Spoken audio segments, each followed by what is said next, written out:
morning, everybody. Steve Grove here, Commissioner of Deed, joined by my colleague, Deputy Commissioner of Workforce Development, Hamza Warfa. And welcome to a bright and early Friday morning press conference focused on one of the latest deed programs that we're rolling out just today. Thank you for joining us. We're excited to share this really new program to Minnesotans, which we're putting forward today to help targeted communities really rebuild and substantiate really critical infrastructure and buildings in their communities. This targeted capital grants program was designed by the legislature really to help empower the growth of the Minnesota economy for everyone and really focus on underserved communities and economically disadvantaged Minnesotans across the state. And it's a really unique program with $18 million in available funds. We're putting out requests for proposals today. And it seeks to help communities use these dollars to take on capital projects. So it's a similar program in a sense to what a bonding program would look like, or bonding would look like. It is focused on infrastructure and buildings, but it is cash, it's not bonds. So it's unique in that sense. It's $18 million. It goes out today, and the maximum you can apply for is $1.5 million. So these are, relatively large grants that will come out of this program, and there's some unique terms around them that my colleague, Deputy Commissioner Warfa, will get to in a second. But we're really excited about this program. We think it's a really powerful use of taxpayer dollars to help infrastructure and buildings grow throughout the state. It has a pretty wide berth of possibility in terms of who can apply.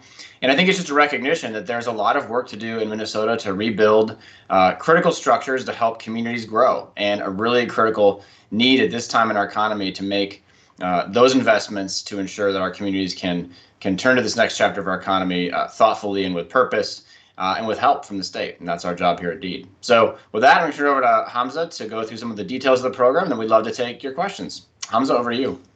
Great. Thanks, Commissioner. Good morning, everyone. Thank you so much for joining us. We are very excited about this new request for proposals, and we're looking for qualified responders to this. Eligible organizations are nonprofit organizations, governmental entities can apply to this funding.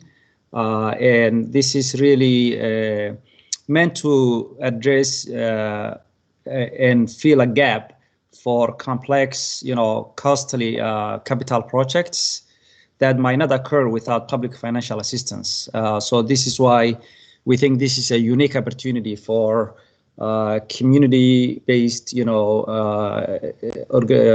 buildings rather that are in immediate need of finishing a project, or I'll go a little bit in detail of eligible costs. But the eventual outcome or result that we're looking for from these funds is that utilizing these funds will result in providing, increasing, or expanding access to economic development, education, workforce development programs or services, and specifically to underserved communities or economically disadvantaged groups.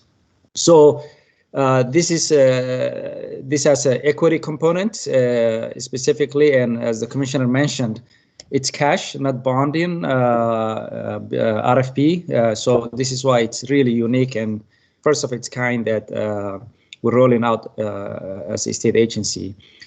Eligible costs include, pre-designed, designed, acquisition of land or building, construction, furnishing or equipment, new or renovated building. So it has to tie to the building.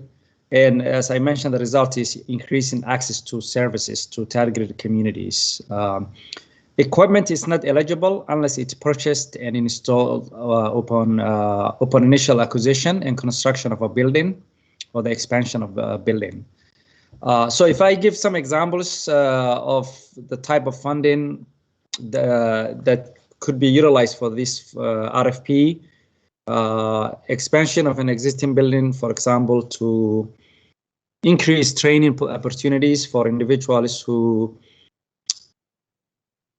for whom, as an example, purchasing a building, work readiness, skill, pre-apprenticeship training, or in-demand occupational training in areas of in areas in Minnesota with high rates of concentrated poverty. So these are areas that, as examples, these funds could be utilized. And this is really an exciting opportunity for community-based organizations, governmental entities that are in critical need of finding buildings that would advance, the type of services.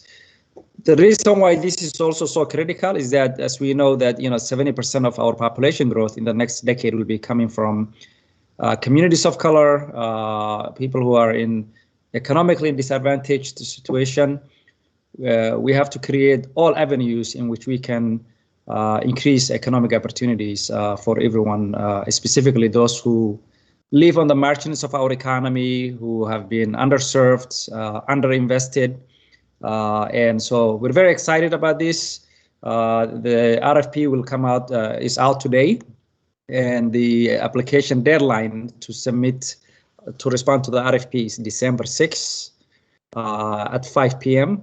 And we expect to make a decision and respond to applicants sometime in January 2022.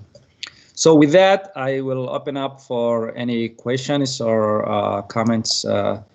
Commissioner, maybe I'll turn over to you. No, thanks, Hamza. I think that's the perfect definition of the program. We're excited about this. This is unique. I think we want to call out Chairs Foodley and Tom Bach in the legislature for collaborating on constructing this program that we're now putting together. And, it's part of a whole host of economic development and workforce development programs our agency has churned out this fall. This is a very, very busy fall for DEED. We're putting into action the most comprehensive and biggest jobs bill in Minnesota history. That's the simplest way to put it. We are putting massive amounts of capital back into the economy to help it grow, and this is yet another program where we think we can do some real positive things for the state with this money. So we're excited about it, and yeah, we'll open it up to any questions that folks might have. Thanks, Commissioner. If anyone has a question, you can go ahead and unmute yourself and ask that question.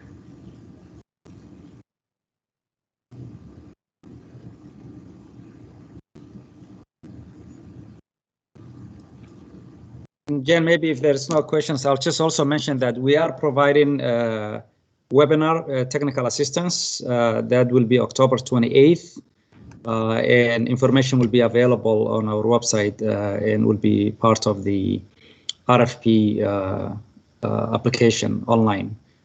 So there will be technical assistance webinar.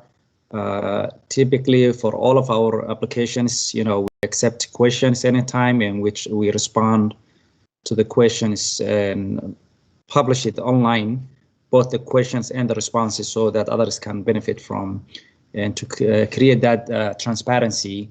Within a couple of days, within 48 hours, often we respond to questions that relate to any RFP. So there will be a lot of assistance and technical assistance and informational webinar on October 28th. Thanks, and we'll be sure to include a link to that on the press release as well. If there aren't any questions from reporters on the line, Tasha put one in the chat.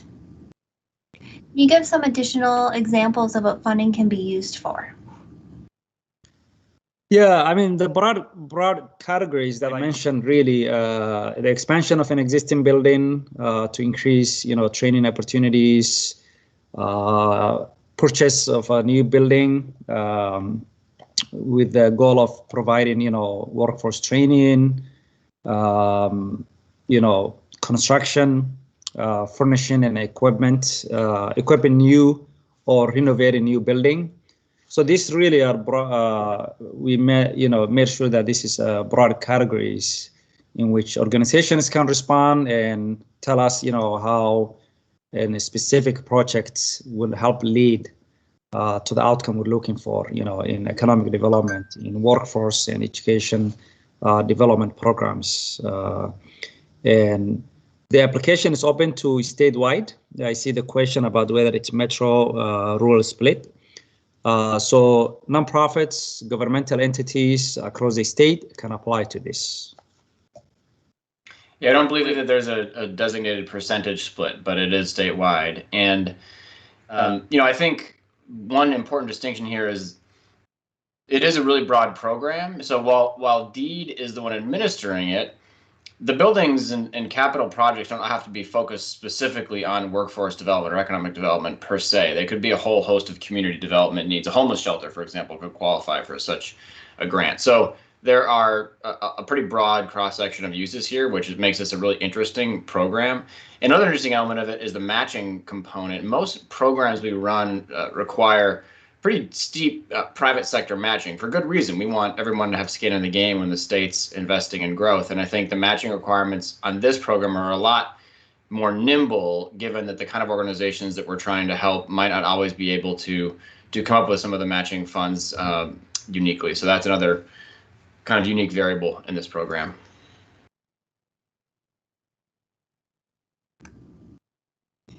Thanks, Commissioner. All right. Looks like there might be one other question coming in by chat.